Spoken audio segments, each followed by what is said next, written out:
I am continuing my reading. What I'm doing in this series is to read through the entire standard works of the Church of Jesus Christ of Latter-day Saints. This consists of the Bible, the Book of Mormon, the Doctrine and Covenants, and the Pearl of Great Price. I am reading in a chronological order of events, not according to publication or volume, so I will be skipping around a bit as I move along. So, in my last reading, I read 3 different passages in 2 Kings and 1st and 2nd Chronicles, showing a kind of parallel events of the northern and southern kingdom. How Israel is invading both Israel and Judah, but Israel is given a deliverer by God because they do turn partly to God. They, while still worshiping their idols, they do turn to God to some extent.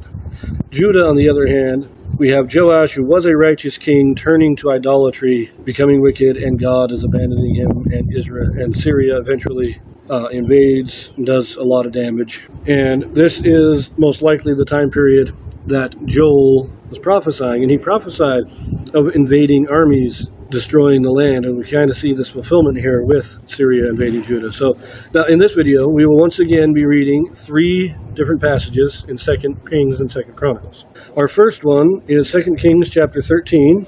We're going to read verses 8 and 9. So it says here, "Now the rest of the acts of Jehoahaz, and all that he did and his might, are they not written in the book of the Chronicles of the kings of Israel? And Jehoahaz slept with his fathers, and they buried him in Samaria. And Joash his son reigned in his stead." So again, we have a period, we have 2 kings, one king of Israel and one king of Judah, both have the same name, Joash, just like we had Joram. Now, the 2 Jorams were king at the same time. I think that the 2 Joashes will be king at least for a short period of time. So this is it, the death of Jehoahaz. After 17 years, he dies, and his son becomes king. Now remember, Jehu was promised 4 generations before God destroyed his family, as he has every other dynasty in Israel. So Joash here is generation number 3. Unless we count it as 4 generations after Jehu, then it's only 2. And we'll see how it goes. But our second passage here, we're going to turn back to chapter 12 and read 19 through 21.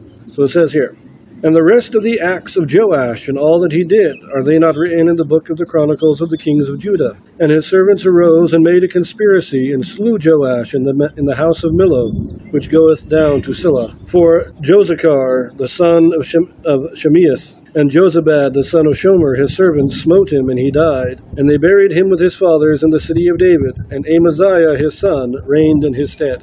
So about the same time, as I say, the death of Jehoahaz and the death of Joash in Judah are very close together. According to Kings, I believe, they actually happen at the same time. And I think it's in Chronicles. It says in Chronicles that Joash reigned for 40 years, and Jehoahaz began to reign in the 23rd year of Joash, and 23 plus 17 is 40. Jehoahaz reigned 17 years.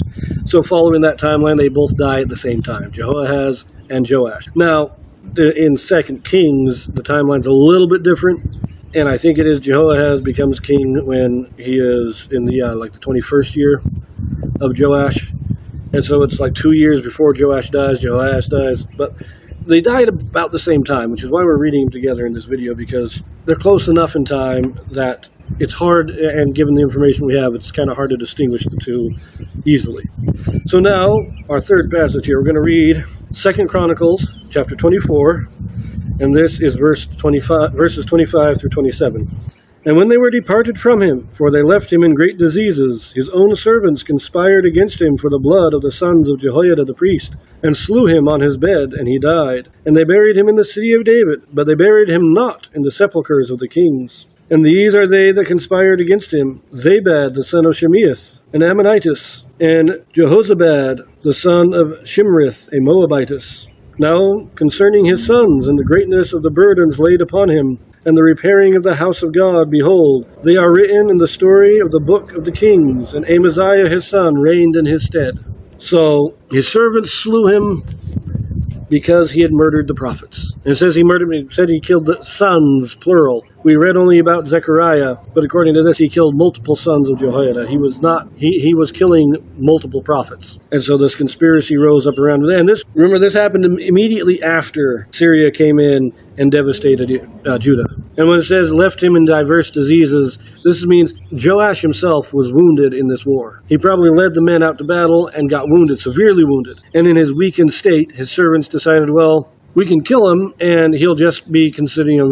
We can say he just died of his wounds. But then in the end, this says they do not bury him in the sepulchres, meaning he is not buried with the family of David. He is one of, I think there's only 2 kings who are not buried in the sepulchres, and Joash is one of them. He started off as such a good king, too, but he fell so far, and they refused. And it says the oppression of the people. In his last years, he was not a good king. He was not just killing prophets, he was oppressing the people, and the people were glad to see him go. Anyways, my next video we'll be reading in 2 Kings again, and we will be continuing our history. So we will see you there.